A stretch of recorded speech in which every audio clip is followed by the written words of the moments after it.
This is your host, Miller speaking. Welcome back to our program after a little holiday break there for the Christmas and New Year, our New Year and Christmas holidays here.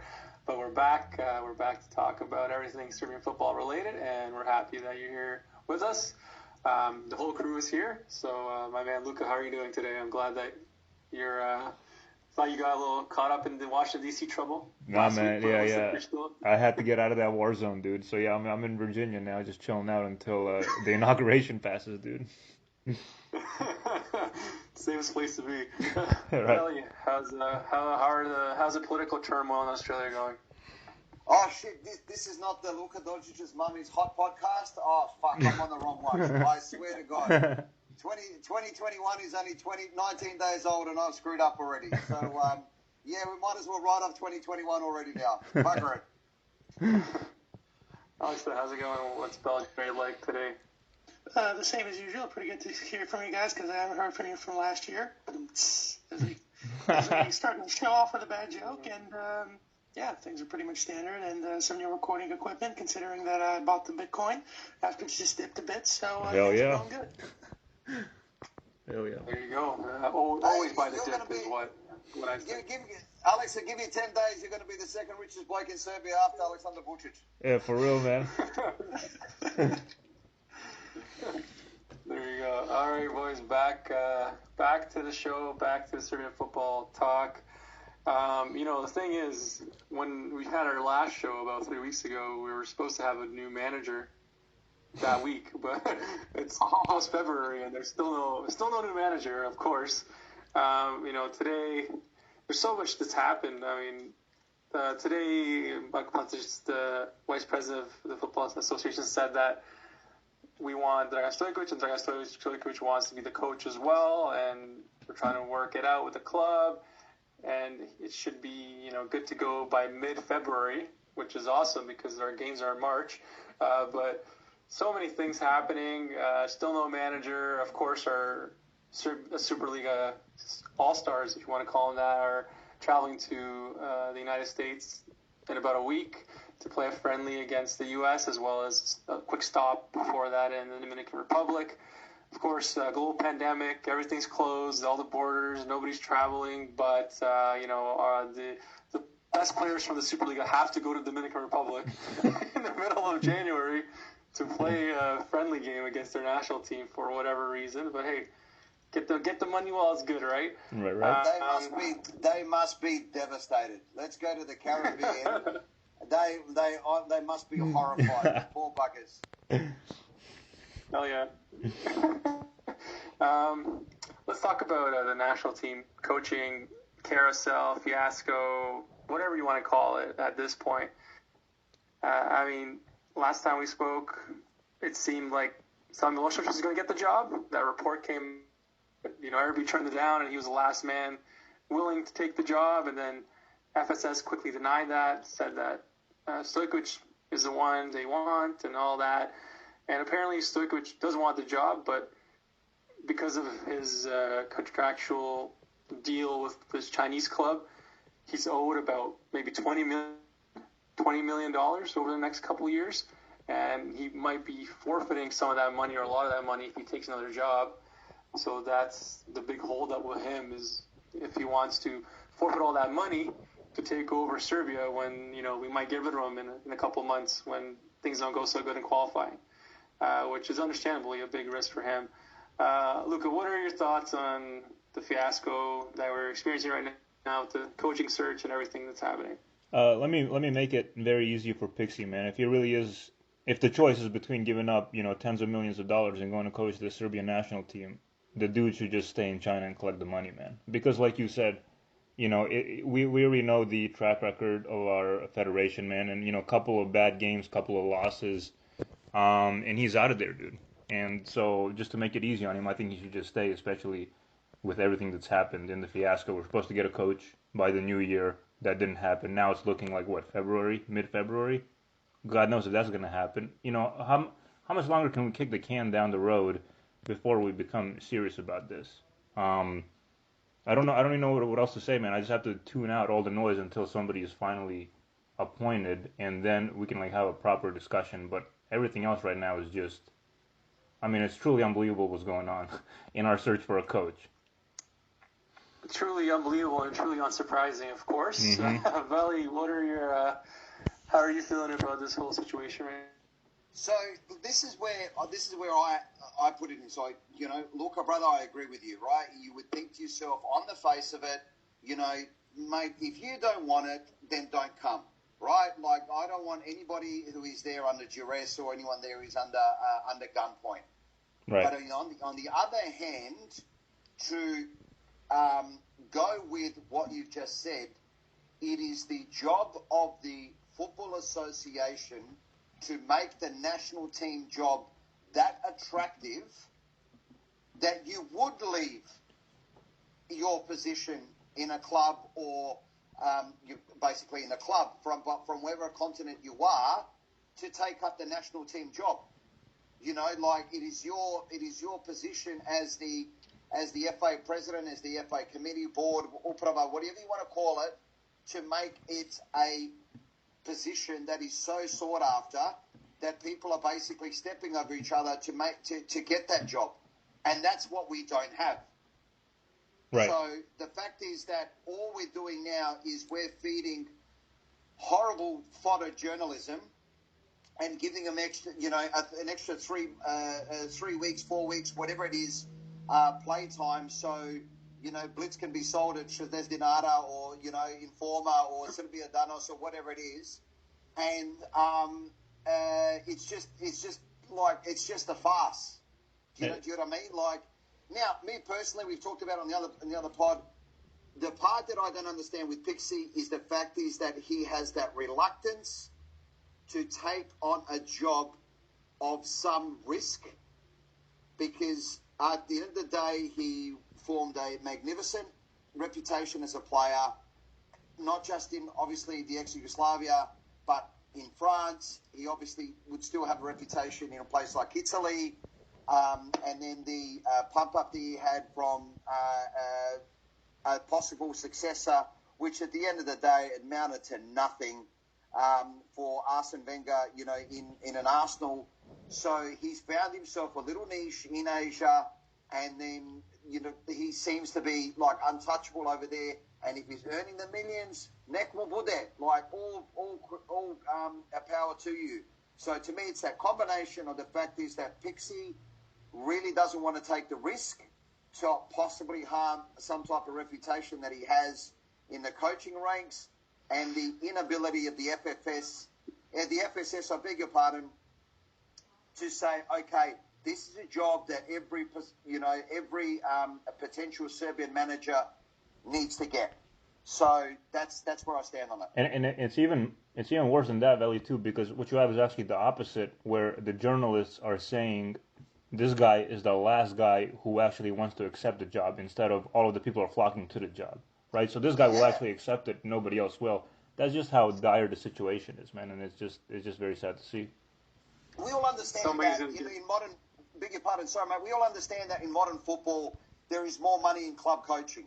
When I was a kid 170 years ago growing up, the national team job was the pinnacle. Right. Of whatever country is in Europe. Now that is reversed now, because with so much money, the advent of Champions League, the advent of basically the 7 or 8 biggest clubs in Europe who want to tell us all how to live, the goalposts have changed. Pardon the pun.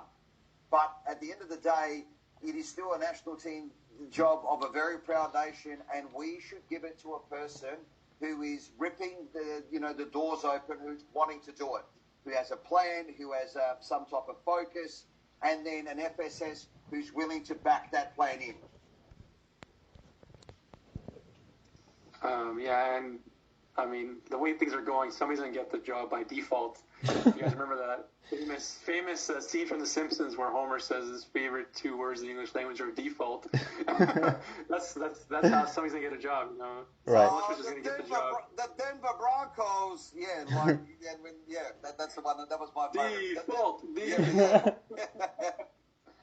Oh, good God, we're going to grow up.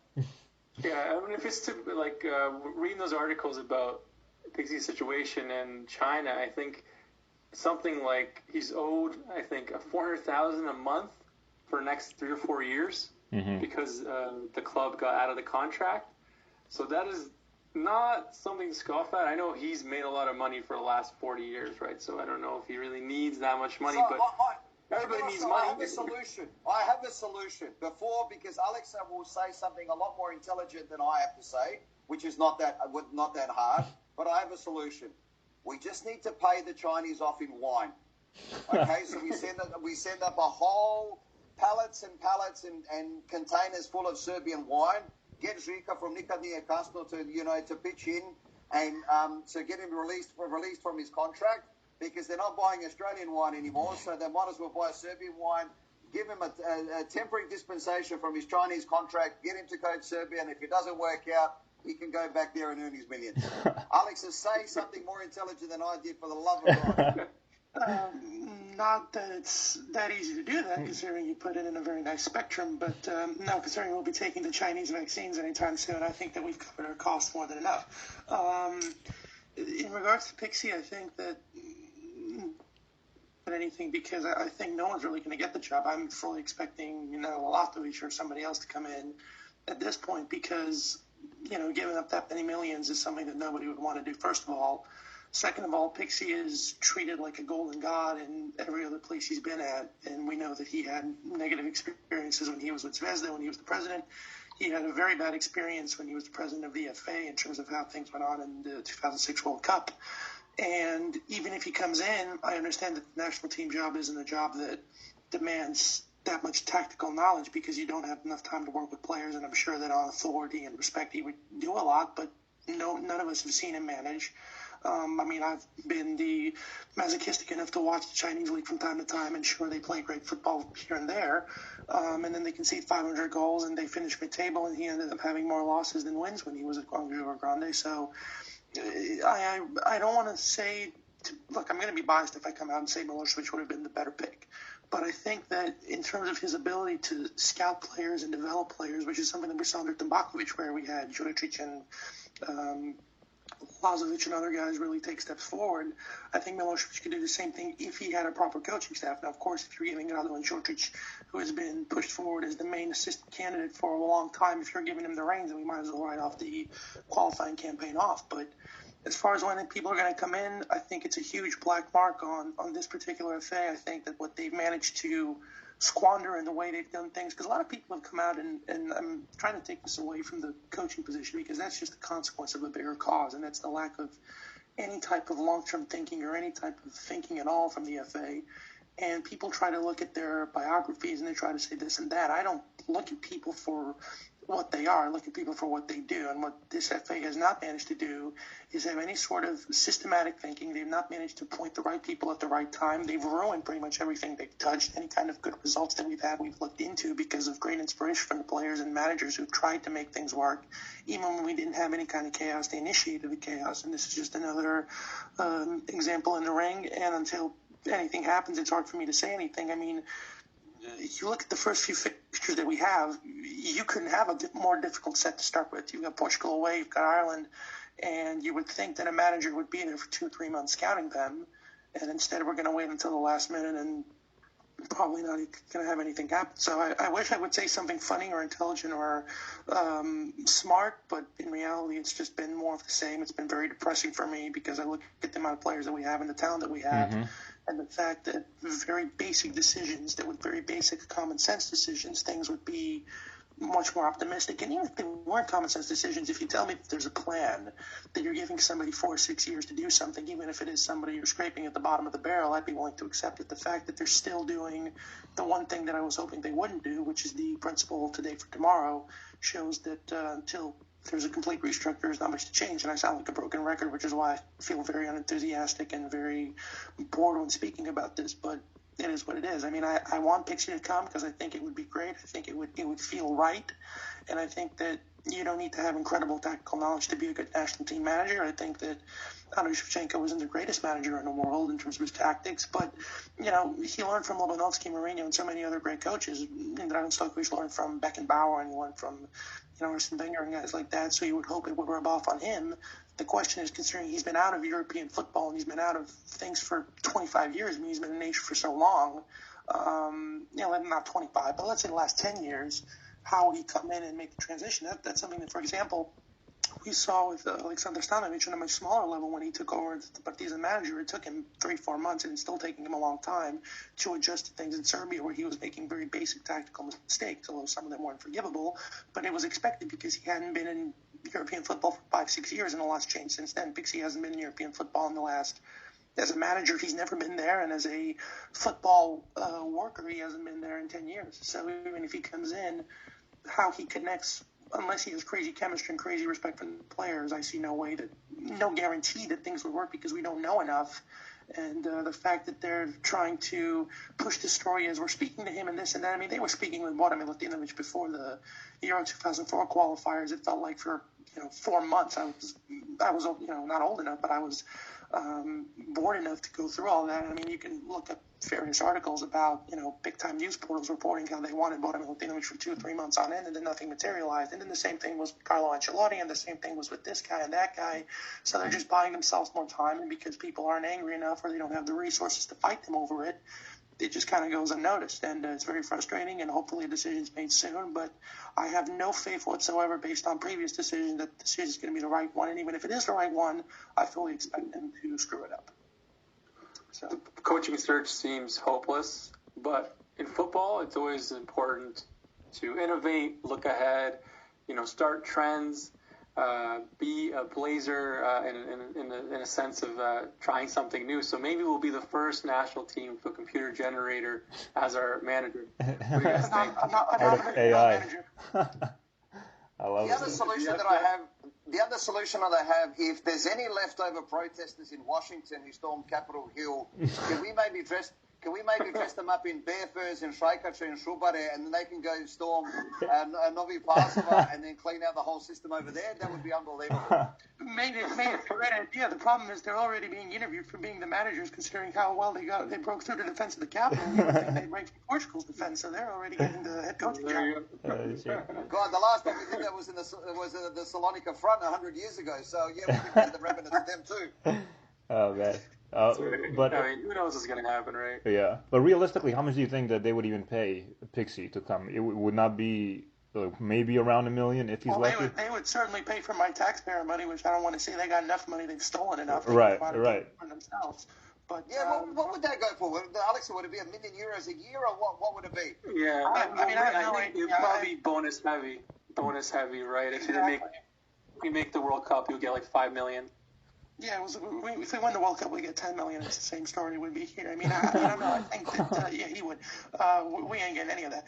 I have no clue. I mean, he was highly respected in Asia, and because of the way he played, because he was a ridiculously good player, and because he was someone who was very well respected, he got that. Would he get that here? I mean, even if we wanted to, what can we pay him for? It's very unlikely. I mean, but again, one of the things that I can hope for is that he's made enough money where money wouldn't be an issue, and I don't want to take shots at him, but I will say that if you want to talk that talk, if you want to criticize for a month after the Scotland game, well, get on a high horse and let's see what you can do. And people are going to, just very quickly before we move on, they're going to say, well, how come you didn't criticize Nemanja Vidic for getting involved and you're criticized for not getting involved? Because Nemanja Vidic said something that was a very detailed, long-term, analytical thing that has been bothering us for 20 years and no one wanted to talk about it, and it took guts to do that. Dragan Stoković's been talking about things that we've known for 10 years in the sense that it's been talked about for 10 years, and he's always bringing his name up, and he's never doing anything to get involved, and he's never even come out and said, listen, with Jokanovic and other guys, they can say, listen, they gave me these conditions, I didn't want to take those conditions, Veljko Paunović came out and said, nobody contacted me, so then you know how they're working. But with Pixie, it's just kind of been, I really want to do it, but I don't really want to do it. It's that back and forth,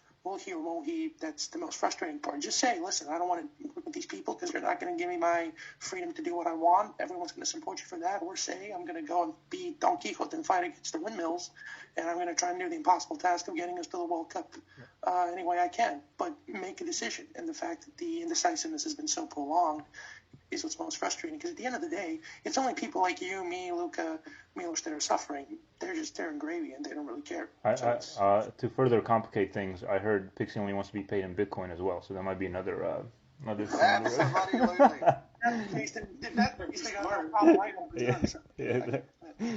Listen, gentlemen, I think the other thing is what we don't want is that another Radovan Đurđić type situation. where they didn't know who to appoint. They brought this bloke in, and he seemed like a sweet guy, but nobody listened to him, right? So that's the part that I don't want. I think one of you guys just said it 2 seconds ago. I think that's the ideal scenario. We want a person who wants to do the job and is not there for the money because they could have made their money somewhere else. Do you know what I mean? So that's what I'm hoping for. But we both know, all four of us know what the word is in that sentence, and the word is hope. Right. Yeah. And if he wanted, he could already have the job, right? He could already have the job, right, if he was that set on it. Clearly there's some kind of holdup if he's the number one candidate and all these things are true and they want the job and he wants the job, then what's the holdup, you know? I'm sure he's trying to, like, settle some kind of buyout maybe with that Chinese club, maybe get a nice little lump sum before he forfeits, you know, most of that money. But if he really wanted the job that bad, he would have already accepted it in December. And then we wouldn't be going these extra 2-3 months before we know who the coach is. So the question is if they've even offered it. I mean, we've heard them say that they've talked about it. Have they offered it? Because I haven't heard anything from him. Right. I mean, they said they made an offer to Carlo Ancelotti, and I don't believe that for a second. Do you really believe these people? I mean, until there's an offer on the table, I'm not buying anything that they said. I'm not buying one word that they said. I don't even believe they gave an offer. So we don't know. Exactly. And Marco Pazzi said that he's the only guy they talked to, which is a lie, because Raymond Domenech said that he was contacted about the job. You know, so if he was contacted, anybody could have been contacted. That guy hasn't worked for 10 years. The horoscope hasn't really fit out for him, so that's why it kind of fell apart. Yeah, exactly. Contacting now means a message on LinkedIn. You know what I mean? So whether they spoke to him or not, or actually sat down with a person, and like God only knows. You know what I mean? Like I contact you by sending you an emoji, and so. Does that mean we had a decent discussion? Right. Fair point. Yeah, Serbian flag emoji does not count a decent discussion. You're right, dude. Well, then, Jesus, it's my attention every time. I'm the most antisocial person in the world, then, because that's all I said.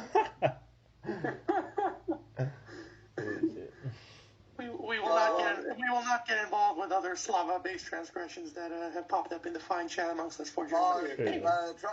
Trust me, mine's tomorrow, so God help us all right? So, yeah, the search goes on. I'm sure we're going to be discussing this for quite a few more months. Who knows what's going to happen? I really don't expect Pixie to take the job. I think we're going to have to settle for, or they'll tell us we have to settle for, you know, somebody who was heroic enough to come in at the last minute and, you know, save us from not having a manager. They'll settle like that, right? Like, oh, we were left in the dark. We had Pixie turns down at the last minute, and then, you know, Sal Milosevic or Lalatovic came in at the last second. We had to beg him, and he accepted, and it's going to be like some kind of spin like that. Right? So I'm fully expecting that to happen. I don't expect Pixie to take it. Milosevic, it seems like there's been talk about him forever as well. He's been almost fired by his Saudi club for the last 4 months, and he still has a job. So who knows what's going to happen there? But yeah, just who knows? We'll wait and see approach. Come back to this in a month, and hopefully we have something by then, because the game against Ireland is about 2 months away, which is fast approaching, and who knows what things will look like then. But on the positive side, we have some players who are doing pretty well, and the big news of last week, Luka Jovic going back to Eintracht Frankfurt on loan from Real Madrid.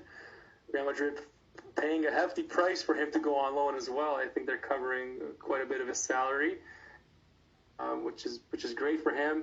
He's going back to the place where he started scoring all those goals, Eintracht. And we saw yesterday, first game back, plays 30 minutes, scores for 20 minutes, not even 30 minutes, less than 30 minutes, scores 2 goals, scores a winning goal, and then the 3-1 goal, both goals assisted by his old buddy, Filip Kostic.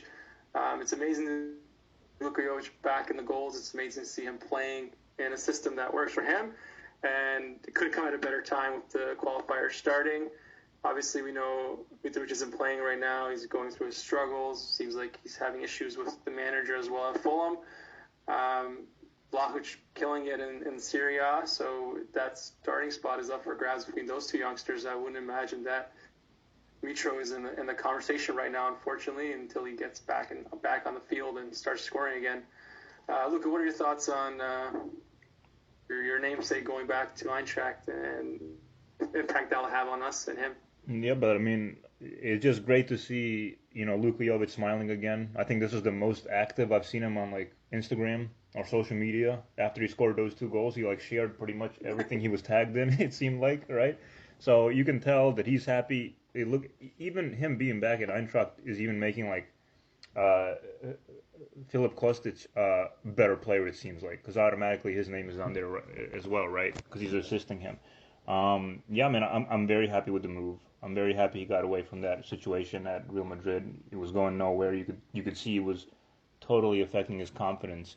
And even after those couple of great games for the national team, when he came back to Real Madrid, and when he wasn't playing at all, even when they needed goals, you knew it was time for him to leave. So obviously he couldn't have gone to a better team than back to what made him sign for Real Madrid. In Eintracht, and if you look at the table in Bundesliga, Eintracht is also in a prime position to challenge for a top 4 spot. So that's awesome as well.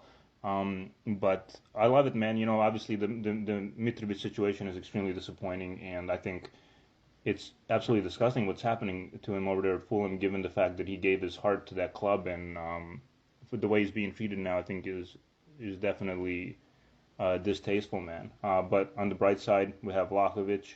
I would love to see a pair of Vlahovic and Yovic up top as well, at least for a couple of minutes, just to see how that goes, because I love our attack right now, man. So many options, and even Mitro coming off the bench when the defense is tired, when Vlahovic or Jovic have been running at him for the whole 60, 70 minutes, and Mitrovic comes off the bench and bullies them around a little bit. I think that's a great thing too, man. Definitely a lot of value that Mitro can bring off the bench. Bottom line, I'm very happy for our strikers. Mine is the Mitro situation, of course, but he'll bounce back. He always has. Agree with you. Of course, definitely time for Yovic to leave Real Madrid. They were struggling to score goals. He still wasn't getting minutes. Zidane had no confidence in him. Just no point staying there if your coach doesn't even give you chances when it was obvious that he needed a chance, right? And it's disappointing that it came to that, but he's in a much better spot now, and hopefully he can move permanently. I'm sure he's going to score a lot of goals in this half season, and there'll be plenty of offers for him, and he'll go elsewhere. Hopefully he won't be back at Real Madrid. Maybe he'll go to Premier League, maybe he'll go to Serie A, or even Bayern Munich. I know a lot of people are saying, that's the logical That's a really step. good point. That's a really good point. Lewandowski can't play forever. Exactly. And so that's like the really good point there, Miloša, because sometimes in football it's just about the fit. Do you know, Right. Sometimes a club works for a player, sometimes a league works for a player. Now, obviously, the gap between Eintracht Frankfurt and Real Madrid was too big, not just in football, but the scrutiny, the constant, magnifying on every single move that you make. They look at you at training. They look at you, the boots that you wear. It's just that massive amount of unheralded scrutiny when you go to those top 3 or 4 clubs in Europe, in the world, and straight away your every move is recorded. Now the thing is though with Luka Jovic. Not our esteemed colleague here on the pod, but the thing is with Luka Jovic is I hope he makes that next move and more looks at the fit rather than the glamour. Because let's face it, he's one of those young kids that, sometimes his Instagram hits are more than the goals that he scores, and he's really got to go back to his performances and all that. You could see that he was refreshed. You could see that, I did watch the game on replay. You could see that, he was buzzing to get off the bench, and obviously he had that rub-off effect on Filip Kostic as well. So, his next move will be, if he wants to stay on track and, be the top goal scorers of the Bundesliga every year, then so be it. I think we'll all benefit from that as fans, as a national team. We'll all be happy. But I hope he learns from the experience, and the next club that he goes to is a better fit for him. Sorry, Billy. I just want to say something real quick, brother. man. I don't even think that Real Madrid was necessarily a bad fit for him. I think it was more so Zidane than anything. And I wouldn't actually mind seeing Luka Jovic go back to Real Madrid or have another chance there if Zidane is not the coach. That's all I wanted to say. I don't think it was necessarily the club. Listen, but at the end of the day, we've got to say to ourselves, if his next move is Atletico Madrid, right? That might work out for him. It doesn't need to be. It doesn't need to be Real. It doesn't need to be anywhere else. I just think that in a situation, if all of our players can somehow test it, because listen, at the end of the day, the financial rewards is a big thing for our players in anywhere, in any type of standard. You know, if a player can go transfer from Serbia and go play in Belgium, he's in the departure lounge in 2 seconds flat, because it's not just the increase in standard, but it's the financial gain. And unfortunately, in this modern world, the financial gain takes the higher priority. But you know, in terms of as long as he goes somewhere where he can learn from his experience and say, okay, is this club a better fit for me? And what Milos has said took the words right out of my mouth, but what they say is great minds think alike. He could maybe go to Bayern Munich and, you know, be wonderful over there. And that's a top 5-6 European club. And he could be forever known for his exploits over there, because Lewandowski can't play forever. In terms of Artur Mitrovic, I think he's a massive consequence of the frustration Fulham have. They don't want to be known as a promoted club, a relegated club, a promoted club, a relegated club. And sometimes under that pressure, managers take it out on players. And I think obviously there is some type of friction between Scott Parker and Artur Mitrovic in terms of the input or the productivity that is getting out of Artur Mitrovic. Listen, Aleksandar Mitrovic is never going to be that guy that's going to chase and hound you down, the hard, high press, and, you know, being there like a rabbit, you know, going, you know, putting centre halves or fullbacks under pressure trying to win the ball in the last third of the field. He's going to be that guy who is bulky, who is muscly, who's going to hold the play up. That's just the type of player he is, and it's worked well for Fulham in the past.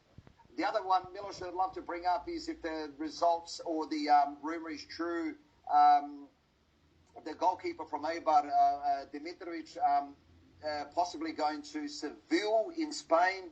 I think that also deserves a mention and a shout-out as well. I think that would be a really cool move for him as well. That's right. Well-deserved move. He's done very well Eibar for a couple, 3-4 years now, right? So getting a move to a bigger club, a chance to prove himself on bigger stage, possibly play in Europe. Can't complain about that, and I think he's earned it, and would be great to see. Alex, let me hear your thoughts on Yovic going back to Eintracht. I know you were itching to say something. Well, it's a really huge day because I think that we found out a revolutionary concept in football. See, Eintracht did this thing where they decided to do this. It's a very complicated maneuver. It's all, you know, but they only recently discovered it. It's only been around for, 125 years.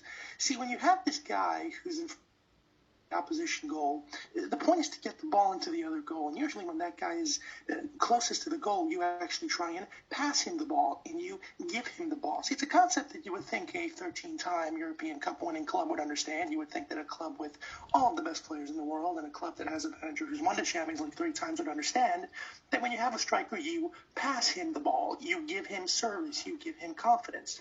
But they decided to go the route, and they decided to ignore him, and they decided to put him on the bench. They decided to do their own stupid, you know what, it's a PG show, so I don't want to go there. But, Frankfurt decided to take that revolutionary concept, and lo and behold, goals have come in. All sarcasm aside, because I always want to take shots at that filthy plastic club. I think that I said 2 years ago when he came, I thought it was a bad move. I thought that, I don't want to say bad move, but it was a move that they did. You could tell they did it solely so nobody else could get him, because when you look at the transfers they did that offseason, I mean, they brought in Nazar, they brought in Eder Militao, they brought in Ferland Mendy, they brought back James, they brought in Odegaard. So they needed somebody who would come in and be the spearhead for the next generation. Then you bring in Vinicius and Mariano and guys like that. And in his first season, he was very unlucky because there was a lot of times where he hit the post and he was called offside, and there were times when they were literally not passing him the ball when he was all by himself, and Lucas Vasquez and Tony Cruz and guys like that, or whoever was playing up front, was just not passing him the ball. So he was very unlucky in that sense. Spanish football is also a type of football that's much more difficult for players like him that do depend on having somebody clear up space for them. German football is more open in that sense, and I think it's something that we've seen. Whilst it's a great thing for German football because they produced a lot of great players, ultimately when their biggest stars go to other leagues, it takes time to adapt because we've seen Kai Havertz and Timo Werner, who have now gone to Chelsea. At times they've shown brilliance, but it's taken them a long time to adapt to English football because it's not as open as German football, which is probably the most productive league when it comes to attacking and developing attacking players. Spain is very difficult in that sense, especially when you're playing for Real Madrid, where teams are just going to pretend behind the ball, and it's very difficult to create space. It's very difficult to move. Hence why I think him going back to Frankfurt was great, and also because he knows the place. He's got Filip Kostic, who's one of his best buddies. He's got a manager who he can trust. He's got fans who adore him. And whilst he was very stupid in some of the things he did at Real in terms of him breaking COVID protocols and him, not doing as well in practice as he should have, because there were times when he was getting minutes and he wasn't taking them, and then there were games where Vinicius and Mariano were legitimately scoring goals. He's not blameless in what happened, but it does go to Veli's point that a lot of time it is about fit. And Di Maria went to Man United and didn't work out. I mean, he worked out at Real Madrid and worked out at PSG very well. So a lot depends on that. I think that Zidane changed formations so many times, and ultimately when Karim Benzema's there, he's going to be the main guy, and rightfully so because he's done so many things for them that it's hard to displace him. But I think that him going back to Frankfurt was great. Now, granted, the 2 goals he scored was against a team that has a back four that would be worse than me, you, Luka, and Milos put together. I mean, Schalke at this moment is the worst team in Bundesliga, and they're probably going down. One of those back four is Matija Nastasić's Yeah, fault, by the way. yeah, exactly. I know what I said, and I stand by what I said. It's not his fault. Sad Coach Phoenix is going to fix all that. But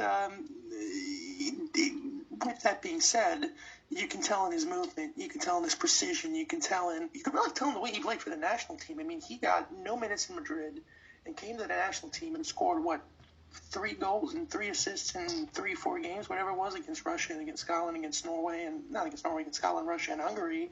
And it's something that somebody else pointed out very well, that a lot of our players, when they're not getting minutes in their clubs, come to the national team and they just shine. Remember when Tadic was playing great for us in the beginning of the Russia qualifiers when he had 5 goals and 7 assists. He was being pushed in the right wing for Southampton.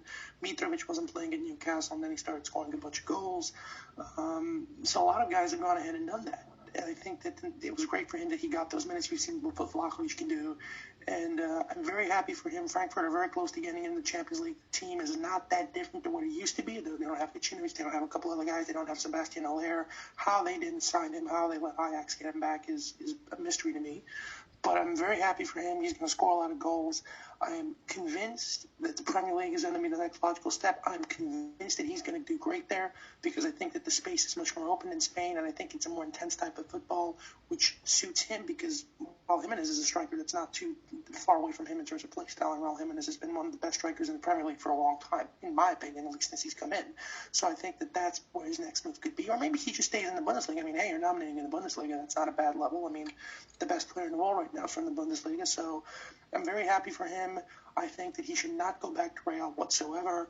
I think that that's one of the things that, for example, Dusan Tadic did very well is that a logical progression in his career. He went from Twente to Groningen to Southampton, and then at his peak, in his prime, he went to Ajax, which is a big club. I think that for Luka, it was a bit too soon and a bit too much to get there that early.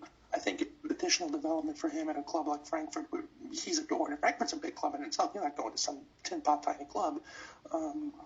Is going to be huge for him. And also in regards to Mitrovic, I completely agree. He has been not the only reason, but one of the main reasons, and maybe the main reason why Eibar have stayed up. He's been one of the best 5 goalkeepers in Spain for 3-4 years. He's had ups, he's had downs, but he's been fantastic. I think he deserves it. I think you look at the Sevilla goalkeepers, they don't have big names there. They have Bono and Tomas Václavic and guys like that, but they're very good goalkeepers, and he's going to have to fight for his spot. What I would say is because of how good he's been for Eibar, is going to be interesting to see. And also, one more thing for goalkeepers is that when you play for a bad team, you stay more active and you save a lot of shots. Is can you make 3 saves in a match where you only get 3 shots as opposed to making 10 saves when you face 20 shots? I think that's going to be the real test for him, but I'm convinced that he's going to answer it adequately because he's had some terrific games for Ibar, and he's kept them in them single-handedly with his distribution. He's improved in terms of his communication. I think that this is a logical move for him. And it's a fantastic that we have 2 great goalkeepers playing for seriously good clubs in top quality leagues. I mean, we haven't had that in God knows how long. So Absolutely. Absolutely. That's right. And youngster Mark Bilic as well for Kortrijk and the Belgian Pro League as well. And George Nikolic as well. I think George Nikolic is playing for Basel too. So that's another one. Živkovic is at Pau. So we have like 4 good goalkeepers, which is amazing. Gentlemen, just quickly, can I just make a quick shout out to the parents of the Eintracht Frankfurt manager? Now, I want to know what got into their heads when they named their son Adolf. Like, I understand that you live in Germany, but Jesus, it could have been Heinz, Mainz. Nee, jebote, Adolf. What is the matter with you? Every time I check on Philip Kostic, and now back with Philip Kostic and Luka Jovic, I look at that manager's name and I went, what possessed you people? It's not so much the first name, it's the last name that really does it for me. Like, come on, you must have known it. But Adolf, like, Jesus, what is the matter with you people? But anyway, I digress. I mean, they're an amazing name. There was a player who played for Frankfurt whose name was Bongo Christ. So, I mean, they must have a fetish for the weird names. Wow, okay, talk about something intelligent again.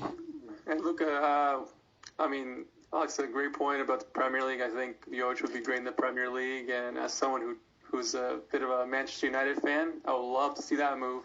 I think Manchester United needs some scoring, and he'd be perfect in that role. I'm a manager as well, but still a pretty good season for Man United, and I think just a little more scoring punch, and they'll be a much better team, and someone like Yovic can definitely provide that.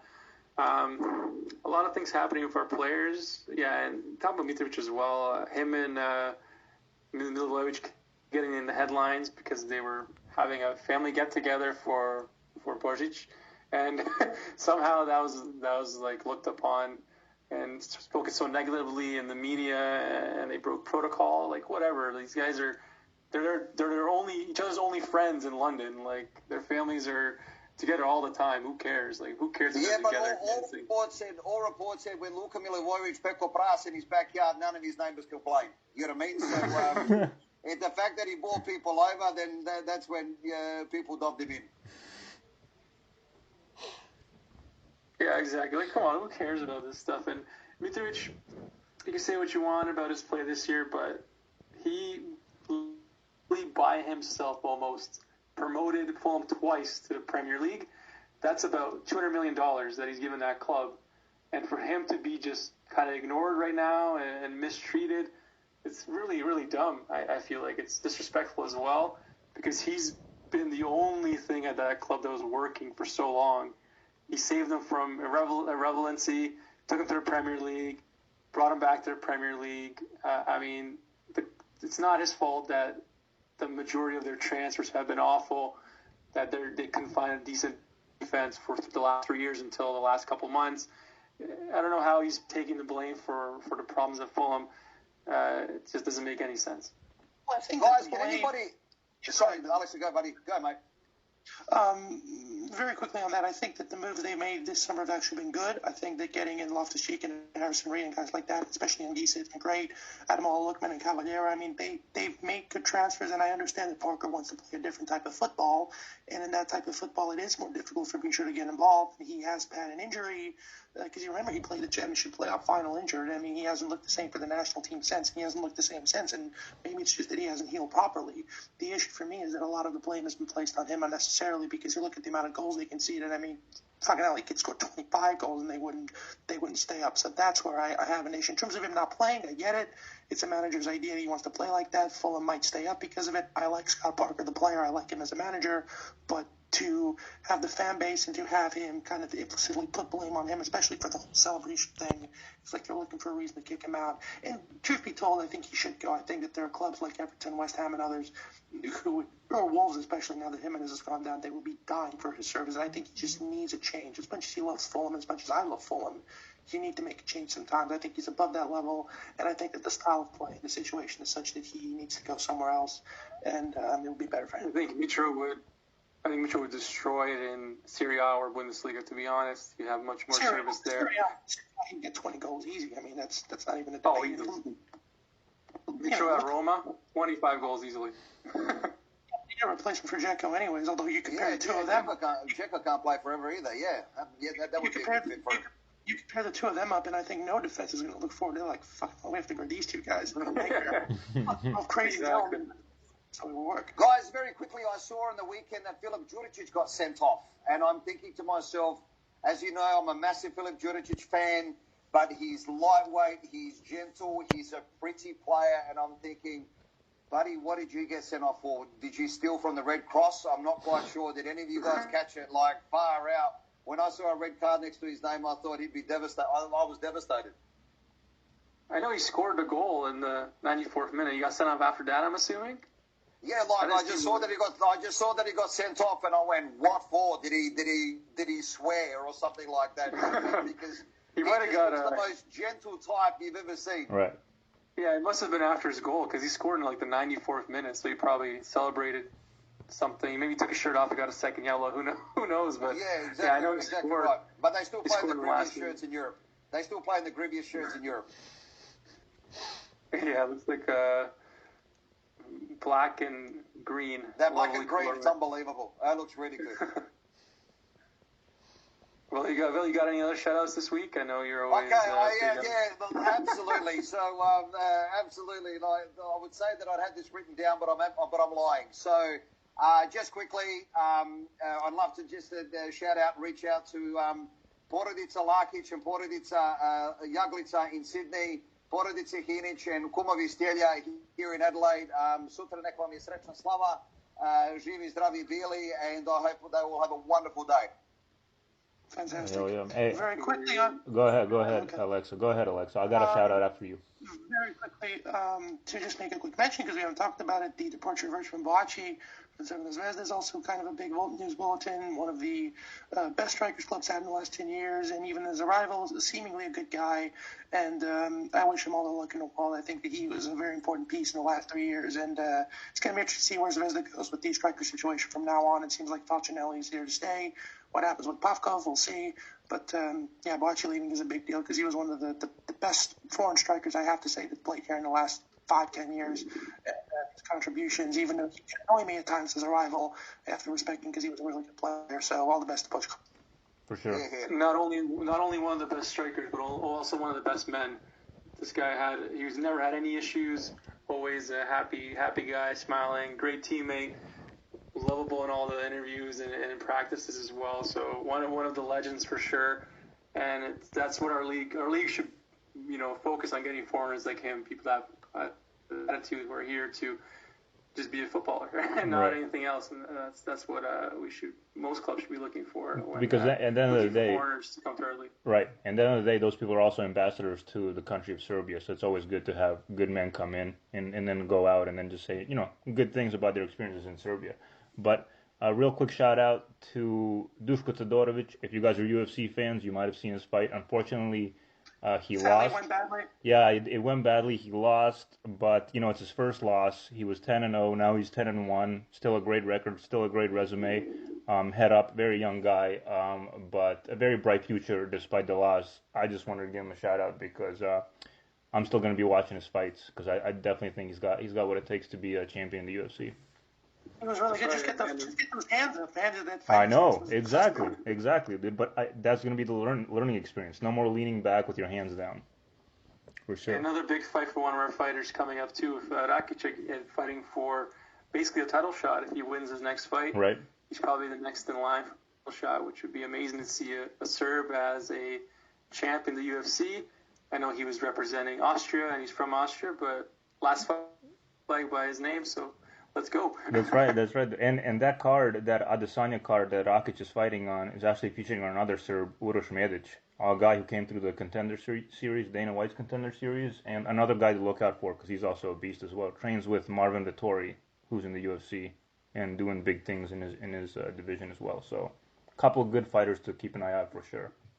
Oh, guys, I totally forgot. I invited Novak Djokovic to my slumber as well.